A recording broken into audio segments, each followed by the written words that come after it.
Assalamualaikum warahmatullahi wabarakatuh. Selamat pagi, salam sejahtera bagi kita semua. Perkenalkan, saya Ririn Safira selaku moderator yang akan memandu berjalannya presentasi kita pada pagi menjelang siang hari ini. Pertama-tama yang saya hormati dosen pengampu mata kuliah etika dan komunikasi bisnis, Ibu Ririn Damayanti dan teman-teman dari kelas 5B. Jadi langsung saja, hari ini kita akan mempresentasikan terkait dengan materi etika dalam komunikasi tertulis dan digital. Dan tanpa berlama-lama lagi, langsung saja saya serahkan ke pemateri yang pertama.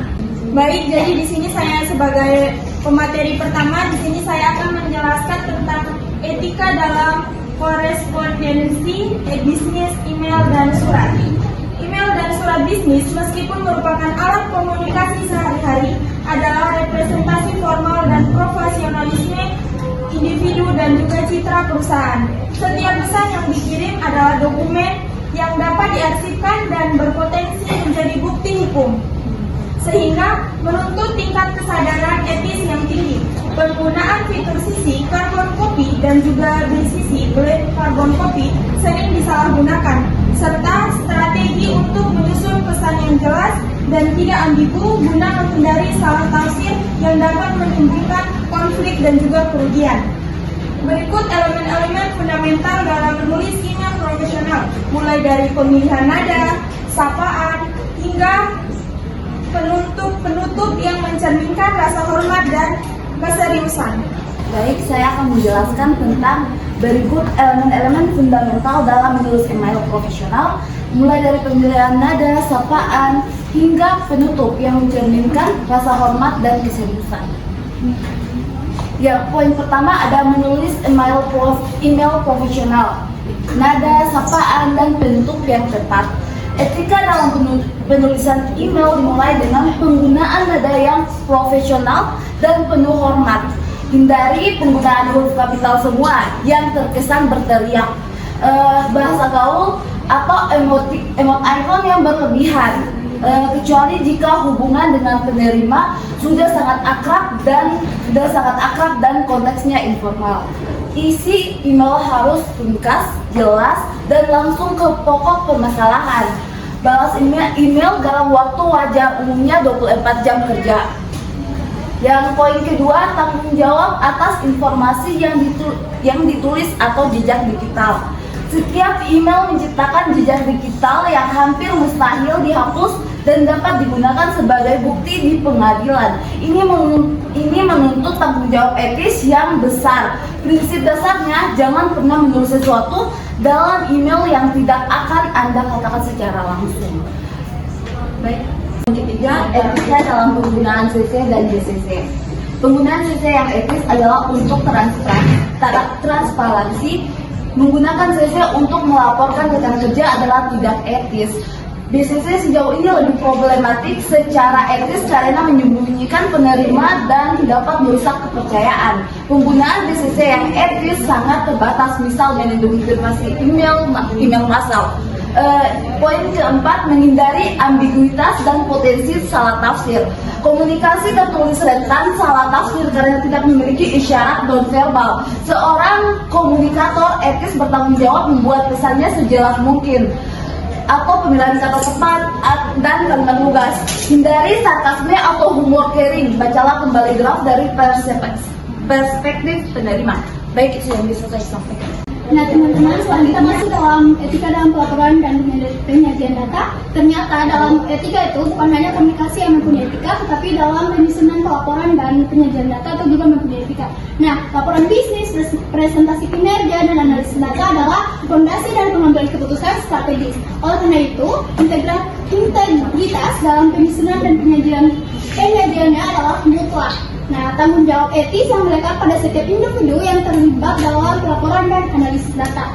Nah, fokus utamanya adalah pada kewajiban untuk menyajikan data secara jujur, tanpa manipulasi yang disengaja untuk mendukung narasi tertentu. Nah, pentingnya menghindari plagiarisme melalui praktik pengutipan sumber yang benar sebagai bentuk penghormatan terhadap kekayaan intelektual.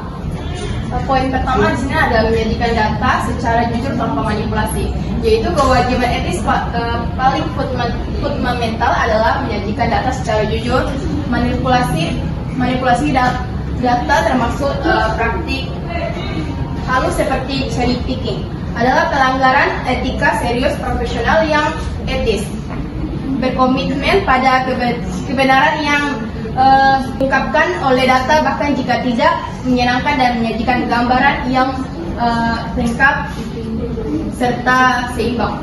Di sini poin kedua ada menghindari plagiasi dan mengutip sumber dengan benar, yaitu plagiasi mengambil ide, kata-kata atau karya orang lain tanpa memberikan kredit adalah bentuk pencurian kekayaan intelektual. Perilaku ini tidak etis dan menimbulkan konsekuensi hukum dan merusak reputasi. Praktik etis menuntut agar setiap sumber informasi diakui dan dikutip dengan benar. Next. Selanjutnya ada bagian C, etika dalam visualisasi data. Tidak membuat grafik yang menyesatkan. Visualisasi data bisa disalahgunakan untuk menipu. Grafik yang menyesatkan dapat mendikasi versi audiens, misalnya memotong semboyan. Grafik 3 dimensi yang menyebutkan skala tidak sesuai. Seorang komunikator data yang bertujuan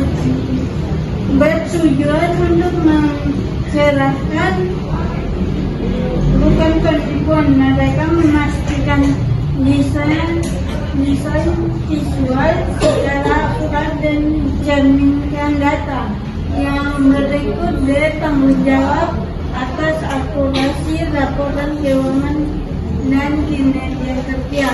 Akurasi dalam laporan keuangan adalah pilar kepercayaan. Manajer dan akuntan memiliki tanggung jawab sudah dan hukum memastikan laporan menyajikan gambaran benar dan wajar. Tidak akuratan baik karena kelalaian maupun kekurangan dapat menyebabkan kerugian finansial yang masif dan sanksi hukum. Selanjutnya saya akan membahas tentang etika penggunaan media sosial dan komunikasi internal digital. Landscape komunikasi modern didominasi oleh platform digital yang instan dan interaktif. Grup chat profesional Slack, WhatsApp telah menjadi ruang rapat virtual, sementara media sosial telah menaburkan batas antara kehidupan pribadi dan profesional. Etika dalam domain digital yang serba cepat ini mencakup etika dasar dalam grup chat kerja, dilema krusial mengenai batasan antara akun media sosial pribadi dan perannya sebagai representasi perusahaan. Pentingnya kebijakan media sosial perusahaan dan paduan praktis tentang cara menangani kritik atau komentar negatif secara online. Berikut merupakan elemen dalam penggunaan media komunikasi. Oke, selanjutnya kita masuk pada elemen-elemen etika penggunaan media sosial dan komunikasi internal digital. Yang pertama ada etika dalam grup chat profesional atau WhatsApp, Slack, Teams. Jadi komunikasi harus tetap fokus pada topik terkait pekerjaan. Hindari mengirim pesan di luar jam kerja kecuali mendesak dan hormati status.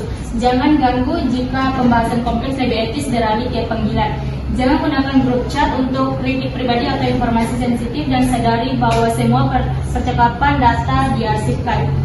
Yang kedua ada batasan antara akun media sosial pribadi dan representasi perusahaan.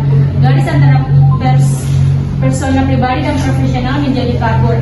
Apa yang diposting karyawan di akun pribadi dapat dikaitkan dengan perusahaan.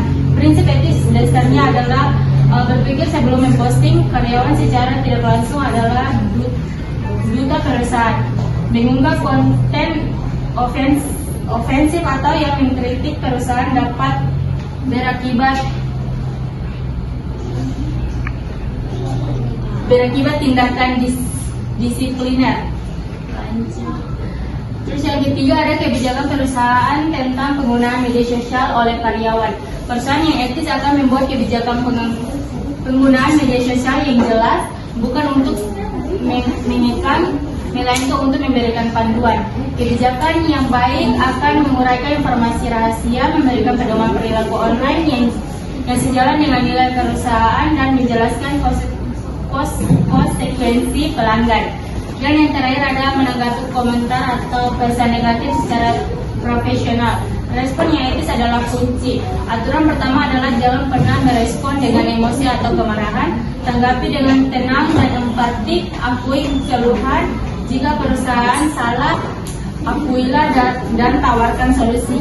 Pindahkan percakapan ke saluran pribadi segera mungkin. Jangan menghapus komentar negatif atau kecuali ujaran kebencian atau spam, karena transparansi membangun kepercayaan.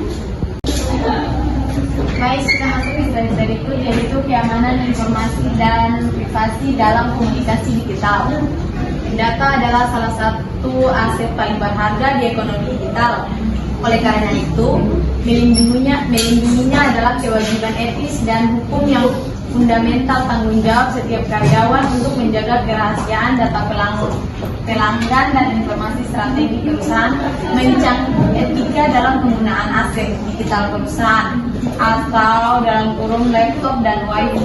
Bahaya membahas informasi sensitif melalui saluran komunikasi yang tidak aman dan konsekuensi serius dari kebocoran data,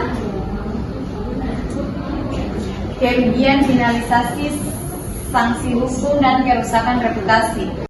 Masuk menjaga kerahasiaan data pelanggan dan perusahaan. Setiap karyawan memiliki kewajiban etis untuk bertindak sebagai penjaga data. Ini berarti tidak membagikan data pelanggan tanpa izin, tidak mengakses data kecuali diperlukan. Prinsip kebutuhan untuk tahu dan tidak membicarakan info rahasia di tempat umum. Pelanggan dapat melanggar peraturan perlindungan data dalam kurung GDPR UU PD. Semua percakapan data diarsipkan. B. Etika dalam menggunakan perangkat dan jaringan kantor. Aset dalam kurung laptop dan ponsel dan jaringan perusahaan digunakan terutama untuk tujuan pekerjaan. Karyawan memiliki tanggung jawab etis untuk menjaga keamanan perangkat.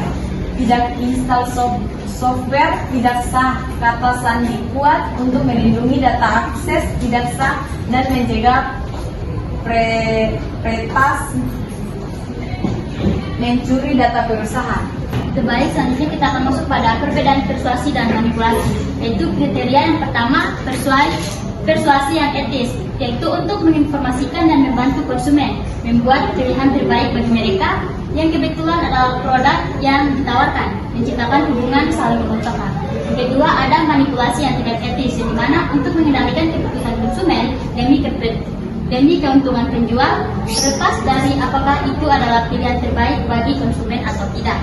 Yang ketiga, ada contoh dalam iklan, yaitu persuasi, iklan mobil yang menyoroti fitur keselamatan canggih dan peringkat uji tabrak yang tinggi. Manipulasi, yaitu iklan pinjaman yang menargetkan orang putus asa dengan janji solusi cepat sambil menyembunyikan suku bunga yang sangat tinggi. Selanjutnya ada metode yang pertama, ada persuasi yang etis, yaitu menggunakan argumen logis, data yang akurat, testimoni yang jujur, dan daya tarik emosional yang relevan dengan manfaat produk.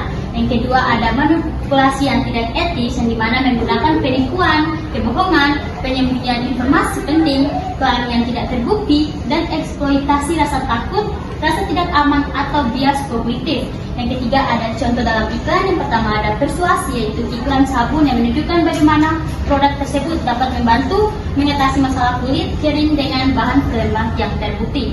Yang selanjutnya ada manipulasi, yaitu iklan produk langsing yang menggunakan gambar sebelum sesudah yang direkayasa secara digital. Baik, mungkin itu saja. Baik, saya akan melanjutkan materinya. Di sini transparansi. Yang pertama, persuasi yang etis, terbuka tentang siapa yang mengirim pesan dan apa tujuannya, yaitu untuk menjual produk. Semua informasi penting disajikan dengan jelas. Yang kedua, manipulasi yang tidak etis, sengaja disembunyikan informasi penting, syarat dan ketentuan atau sifat sebenarnya dari penawaran, menggunakan ambiguitas untuk menyesatkan. Yang ketiga, contoh dalam iklan. Persuasi, iklan influencer yang dengan jelas membeli postingannya sebagai target. Manipulasi, iklan coba gratis yang secara otomatis menagih kartu kredit dengan harga penuh setelah masa percobaan tanpa pemberitahuan yang jelas. Dan yang terakhir, dampak pada konsumen. Yang pertama, persuasi yang etis. Memberdayakan konsumen. Konsumen merasa membuat keputusan yang baik dan terinformasi. Meningkatkan kepercayaan pada merek. Yang kedua, manipulasi yang tidak etis, yaitu merampas otonomi konsumen. Konsumen mungkin merasa tertipu, menyesal atau dirugikan setelah pembelian, merusak kepercayaan. Yang ketiga, contoh dalam iklan. Persuasi. Konsumen membeli laptop setelah membaca ulasan komparatif yang disajikan oleh merek dan merasa puas dengan pembeliannya. Manipulasi, konsumen membeli suplemen ajaib dengan menyadari produk tersebut tidak memberikan efek apapun.